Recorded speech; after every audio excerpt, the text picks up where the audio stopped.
So welcome to how to clean and organize your fridge. First, we're going to start by cleaning off everything from the outside of the refrigerator. And the reason why we're doing this is to give a nice, good disinfected wipe, but we're also giving you time to be able to maybe organize some of the things that are on the outside of your fridge. And if you have nothing on your fridge, you can just go ahead and spray down your refrigerator with a mixed solution of vinegar and water. So it's just equal parts, 1 part vinegar to 1 part water.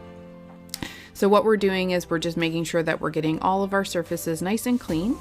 And if you have children's artwork or papers that you want to keep or file or put back up on the fridge, I just recommend that you take this time to sort and organize those now.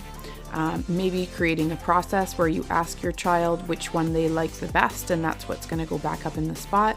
You can see that after I've wiped everything down, I'm just giving everything a good cleaning and then putting it back in its place. Our daughter loves to play with magnets, so we're just keeping everything still there for her to play with and the nice pictures. And that is cleaning the outside of your refrigerator. If you have any questions, please let me know in the comments below.